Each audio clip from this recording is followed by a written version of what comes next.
The previous tenant left a survival guide. This building will never be short of surprises.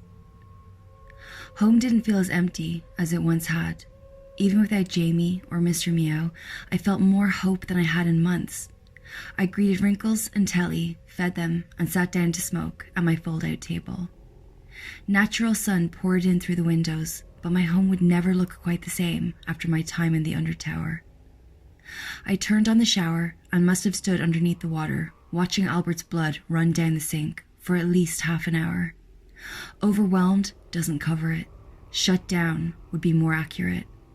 I dithered while getting ready, exhausted and starting to feel the lack of sleep once again. My eyes were heavy. Sitting down on the bed was fatal. I woke up a few hours later, worried that I'd left Derek waiting. I rushed out of the flat and down the stairs to the garden. They were extra kind and only made me take one flight going straight from my floor to the main entrance. I couldn't have been more grateful. I was so exhausted. Outside on the bench, there he was. I don't know how or where he got clean, but the flat cap was as fresh as ever. I suppose, after all the unbelievable things I'd learned, I shouldn't have even spared it a thought, but it was magic nonetheless. "I'm sorry, I fell asleep," I shouted before he had a chance to turn his head and notice me. "It's fine, Kat. I had a few things to do anyway," he spoke with a smile, the kind that you can hear just in a person's tone. And as I approached him and the garden, I realized why. I felt a lump form in my throat and tears well in my eyes as I noticed the tiny bundle in his lap. It was bald, wrinkly, and had exactly 3 legs. Mr. Meow. There was nothing I could do about his foot. I think the others ate that. But I thought this little guy deserved another shot at life. Derek grinned from ear to ear as I stared in disbelief at the tiny cat in front of me. Disregarding their burning properties entirely, I scooped him up and held him close, only putting him down as he singed my face a little. Thoughts started to whir in my mind, but before they could ever fully develop, Derek turned to me gravely and squashed them. "I know what you're thinking, but there was nothing I could do for Jamie, after what Albert did." "Don't apologize," I cut him off. "What I did was selfish. Albert was right. Jamie died a long time ago. Sometimes I wonder if, even if I could have him back, maybe I'm a different person now to the one he knew." Derek didn't respond. He just watched while I played with Mr. Meow, tickling his belly as he rolled around purring on my lap. "I know you must have a lot of questions, and if I'm honest, I'm not sure any of them have answers that will satisfy. I'm no oracle. I still have questions myself, but I want to tell you what I know." I looked at him in confusion. Almost all loose ends had already been tied, and anything else seemed almost arbitrary. But Derek did everything with purpose, so I stayed quiet and I listened. "Albert and I were never close. I told you downstairs that not trying harder was my biggest regret. I've come to realize that was a lie, and it's time I faced the true regret that haunts me." I tried to imagine what he could be talking about, but I couldn't. I nodded and listened instead. When we moved in, after our father died, we continued to live very separate lives. I worked on the garden, and I embraced the strange things that happened around me. I don't know why I found it so easy to accept. I've seen hundreds come through this block, and almost all of them have been horrified at first. But I wasn't. When we first got here, there were only a handful of occurrences that showed themselves. The boy that lives in the mirror, and the postman, along with others, came with the building. The longer we stayed, the more we discovered. I saw it as magic, a whole new world that most people never get to see. Albert didn't see it that way. He became paranoid, always looking over his shoulder, thinking that things were out to get him. Derek took a moment to look at the grass, a sadness on his face, and I grabbed his fingerless hand to comfort him. "What happened to him?" I asked. "He wasn't always the man you met. He was always a cold, ruthless bastard, but I would have never considered him evil. This place, the place that you and I call home, it started to drive him into darker and darker places. He didn't move his family in with him. He wanted to keep them separate from his business, and although I was intent on staying here, Albert never expected to be here longer than a few months. They would come and visit, and his wife, Darla, started to express concerns to me. She would come by my flat after visiting him, leaving their son with him to spend some time together while she claimed she was shopping in the city. She said he seemed frightened and angry. She was worried that he was losing his mind. Tears started to roll from his kindly eyes. Derek had always seemed so wholly good, such a wonderful person, that it was hard to consider him mourning someone like Albert. But no one chooses the family they're born into, and I don't believe that anyone is entirely good or bad. Having feelings for an awful person couldn't take away from his spirit. What did you do? This is exactly it, Kat. I didn't do anything. I dismissed Darla entirely, and I was wrapped up in my own world of discovery. I wrote him off under the assumption he wouldn't have listened to me anyway. Albert got worse. Darla got more worried, and eventually he stopped answering the door. Mental health services were terrible in those days. There wasn't a great deal we could do. Albert controlled his money, and Darla couldn't get her hands on it to pay for care. If I hadn't ignored it, then maybe his son would be alive, I interrupted. I wish it were that simple, he answered, and paused for a moment. We sat in silence, just holding hands for a few minutes, until he spoke again. I need to show you. It's the only way you'll understand. He gestured to Mr. Meow. Let's take him home. We took the stairs, skipping a few floors as we went, before reaching the door to my flat. The real one, without the minus symbol in front. It was the first time that Derek had been inside since I had moved in, and it felt good to be in a room with him while not in a state of imminent crisis. The kittens were pleased to be reunited, and were quickly cuddled in a heap on the sofa. Mr. Meow's return brought me more joy than I thought possible. I retrieved the chair that I'd used to prop up Jamie's prison and made tea before we sat together at the fold-out table. What do you need to show me? I asked. He didn't answer me directly, and instead continued to talk about his family. His name was Jonathan, my nephew. I may not have been best friends with my brother, but I loved that boy more than life itself. He enjoyed the garden and getting dirty. He wasn't like Albert or our father. He was a worker, like me. I smiled. It was nice to imagine someone taking after Derek. He sounds wonderful. He was. He was only 19 years old when he died. No life at all, especially when you consider how many years me and his father have lived for. He had just started his own business, had a fiancée, and even in the worst of times, he didn't give up on his dad. It broke his heart when my brother stopped answering the door, so he got creative and resorted to desperate measures to try and reach Albert. I started to piece things together in my mind, a pit forming in my stomach as I stopped him to ask the one question that was on my mind. What was his business? Derek looked at me, shame in his eyes. He knew that he would have to say it out loud and confirm what I already knew. He was a window cleaner. I didn't say a word.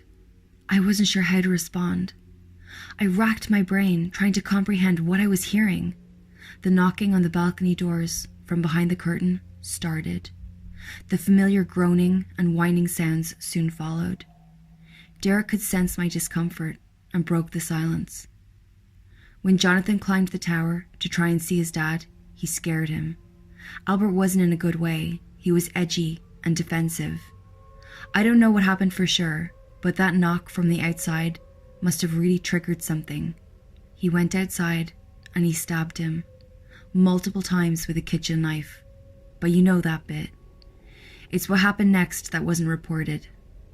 My mouth hung open. Albert came to me. He told me exactly what he'd done. We fought. I could have killed him myself. But when I looked at him, I could see that he wasn't right. It was in his eyes, Kat. He wasn't my brother anymore. I tried to reason with him and get him to hand himself in, but he refused and got aggressive with me, saying that I just wanted to get my hands on the block. I left him in my flat to calm down so I could go to Jonathan. The window cleaner continued to scratch on the balcony door, his whines accompanying Derek's tale. He was out there on the balcony. He was dead. One look at him, and I knew no ambulance could help him anymore. I sat with him for an eternity, trying to work out what to do. I should have called the police, but I couldn't bring myself to shot my own brother. There was no hope for Jonathan, but I thought I could help Albert. I was wrong. When I returned to my flat, he was gone. I begged the building to help me. I would have done anything to bring Jonathan back. But wishes work in mysterious ways here, and once the body was found, Albert was already missing, and my nephew had become the monster that lives on the balconies to this day. I stopped him. I tried to process what he was telling me. But he wasn't found for days. Why didn't you call the police? Why did you tell the residents not to let him in? I asked, confused. Love works in mysterious ways, Kat. I hope that you of all people can understand that. I was never fond of my brother, but I did love him, and without any way of saving his son, I wanted to give him a head start. And the residents? I asked again, remembering the strict rule that Prudence had left, stating I shouldn't let him in under any circumstances. That's where things get complicated.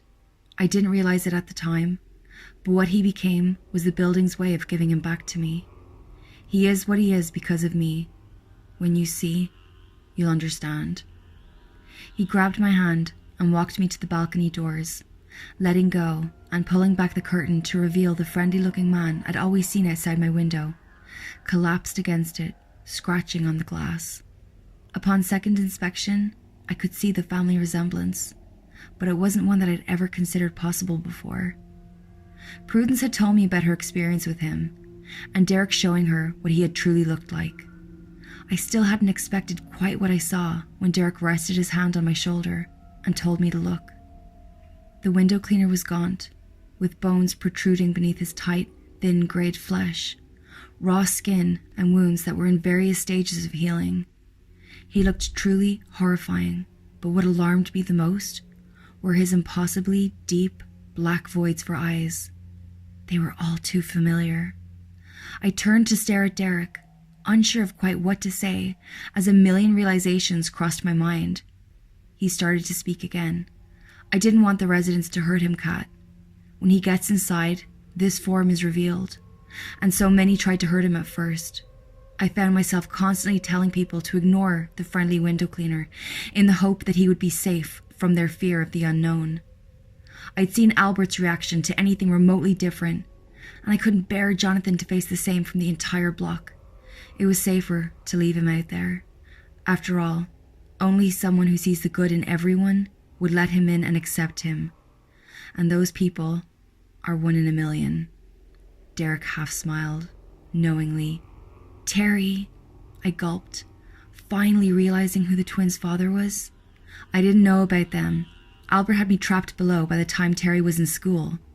But the second I saw Ellie, with you in that stairwell, I knew that she was family. When I realized that Jonathan's new form was a direct result of my actions, I started to come to terms with the power this place had given me. I embraced it, and I used it. I used to hide Jonathan from his father, who I discovered had fled to the sealed floors not long after the murder. He never knew what became of his son. That shielding must have transferred when the twins were born. It's why he didn't know they existed. Once Albert had discovered his power, along with all his issues and the isolation he drove himself into, it just twisted him up, into the man you knew him as. He made it his mission to know all of the special residents, but he never saw Jonathan again. "Why are you telling me this?" I asked, emotion making it a little hard to speak. I wondered if Terry had continued a relationship with the window cleaner, and why she had kept so quiet about the twins' dad. I processed the fact that Ellie had not only saved my life, but in doing so, she'd killed her own grandfather. I couldn't judge Terry or Derek for their actions. He was right. Love works in mysterious ways, just as it had when I made my choice regarding Jamie, and when I subsequently accepted that he was gone. I'm showing you because I think you'll understand, and because I don't want you to spend the rest of your life riddled with guilt for Jamie. We all make mistakes. Mine was a big one, but out of it came 2 of the purest creatures to walk this earth, and for that I'm grateful. He smiled again, as he thought of Ellie and Eddie. Then he looked me dead in the eyes and spoke again. It's time I corrected my wrongdoings. Solemnly, he walked towards the doors and slid them open, coming face to face with the monstrous shell of a man holding a squeegee. The window cleaner took a step inside, struggling to move on his bone-thin legs, and stopped, millimeters from Derek's face. I couldn't help it. Despite what I knew, he scared me. The twins had a balance. Even in their demonic form, there was a visible person there. Their father didn't resemble a person at all. The visceral reaction he ignited in me further proved Derek's point. People will generally attack when they fear. Had I been alone and let him in, I'd have almost certainly done the same. I watched with bated breath as Derek wrapped his arms around the bag of bones in a warm embrace. I watched as he let out a gentle sob, and the window cleaner began to disintegrate into dust before my eyes. "No!" I shouted, hoping there was some other way, a happier solution, knowing full well that there wasn't. There was a heavy quiet in the room for a few moments. "It was no life, Kat. I was cruel to let it continue as long as I did," Derek responded, turning to me. Although similar to the way that I had watched my love disappear on our bedroom floor, Derek's action wasn't filled with malice. It was done for the sake of mercy. Derek came towards me and hugged me. I felt emotionally and physically battered, fragile, and my ears continued to ring, but regardless, with him free and with me, I felt safe. Life in the block could finally begin, with no more dark secrets hanging over me. Amongst all the death and chaos, there was joy to be found. "It's over now. A new chapter," he whispered into my ear as I sobbed tears of relief into his shoulder, and the 3 cats played at our feet. Days passed, and normality started to resume. I broke lockdown in order to give Terry some rest and spend some time with the twins. It was the least of all my sins throughout this time. It took of a lot of explaining and apologizing, but she eventually came round and forgave me for endangering her kids. It sounds simple when put like that, and I'm sure parents reading this would deem me unforgivable, but their kids aren't Ellie and Eddie, and there aren't many folk out there as forgiving and loyal as Terry. I haven't broached the subject of their paternity to her. I'm not sure I ever will, but I hope that one day she'll feel comfortable enough to volunteer the information herself. I continue to pick items up for Mr. Prentice and take money to Carmilla at the Gnome. I'm looking forward to a drink there when this is all over, although I'm sure Mr. P will drink me under the table. The kittens are happy and growing every day. Truth be told, I think Mr. Meow looks badass with his missing leg, especially knowing the heroism it symbolizes. Things had started to look so positive that I almost forgot where I lived. I had been in such a daze of relief that I hadn't noticed that the stairs had skipped floor 5 from the moment we returned from the undertower. I probably would have gone longer in blissful ignorance if I hadn't found myself on that floor earlier today. The black sign was much the same as the one on the floors below that had sported a minus symbol before it. Thankfully, however, the artificial light that plagued those floors was nowhere to be seen, and sunlight poured in. I smiled when I first saw the sign, prepared myself to greet the man with a new name, but he wasn't there. His absence was a reminder that no matter how many tribulations I may have conquered, living here, there would always be another just around the corner. Instead of the man without a name, in his place was the woman, Angela.